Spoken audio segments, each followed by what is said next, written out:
Political scientists often study moments when powerful systems almost collapse, and one pattern appears again and again. Nations rarely fall in a single dramatic strike. They weaken slowly. Authority stretches too far. Trust erodes. People stop believing the system works for them. In American history, independence didn't begin with a revolution. It began with frustration over unchecked power. Now imagine that same pressure building inside Britain itself, aimed not at a foreign ruler, but at its own monarchy. In the early 1600s, Britain was ruled by King Charles I, a man who believed deeply in absolute authority. He was raised to believe that kings ruled by divine right, that their power came from God, not from the people, and certainly not from Parliament. To Charles, compromise felt like weakness. Questioning his decisions felt like rebellion. This mindset shaped everything he did as king. But Britain was changing. Parliament was growing stronger. Merchants, landowners, and ordinary citizens were becoming more aware of how decisions in London affected their lives. When Charles raised taxes without Parliament's approval and dismissed lawmakers who challenged him, anger spread quickly. What once felt like tradition now felt like control. The crown, long seen as a symbol of stability, began to look like an obstacle. At first, the conflict stayed within political boundaries. Arguments, speeches, and power struggles filled Parliament. But soon, the debate turned more dangerous. People began asking a question that would have been unthinkable just decades earlier. If a king can be wrong, can he be removed? That single idea changed everything. Once people stopped seeing the monarchy as untouchable, loyalty weakened. And when loyalty fades, power doesn't last long. Tensions finally exploded into civil war. Britain split apart. Neighbors chose opposing sides. Families were divided by loyalty to the king or support for Parliament. This wasn't just a war over policies, it was a war over authority itself. Who truly ruled the nation? The fighting dragged on, draining resources and trust, until Parliament's forces emerged victorious.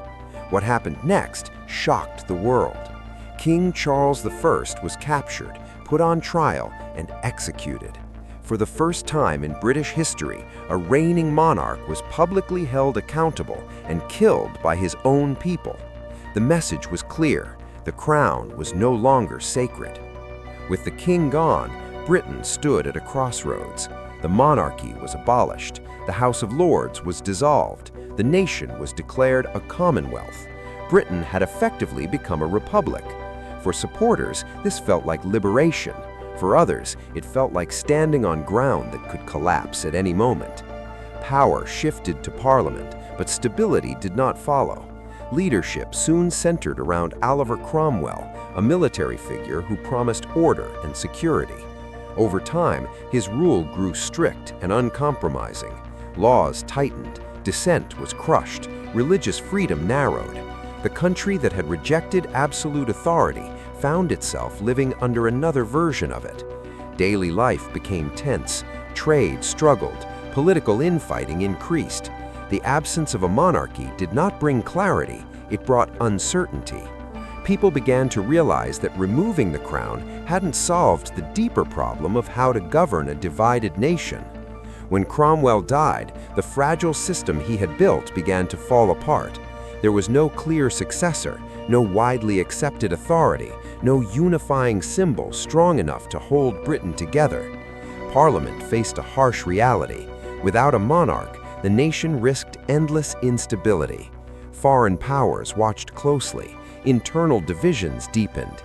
Chaos felt dangerously close. Behind closed doors, attitudes shifted. The monarchy, once seen as the problem, now looked like a solution, if it could exist with limits. The question was no longer whether Britain needed a king, but whether it could survive without one.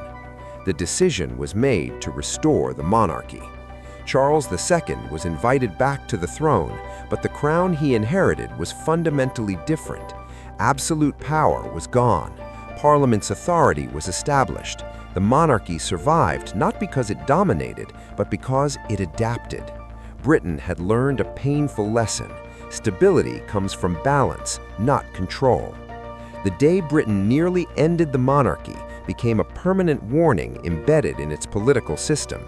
It showed that even centuries-old institutions can fall when they ignore public trust. It proved that power is never guaranteed, and it revealed that survival often belongs to systems willing to change before it's too late. That moment still echoes today.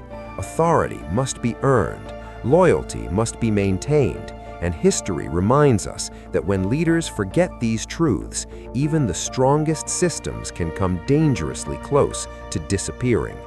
Subscribe to the channel for more stories where history stood on the edge and barely survived.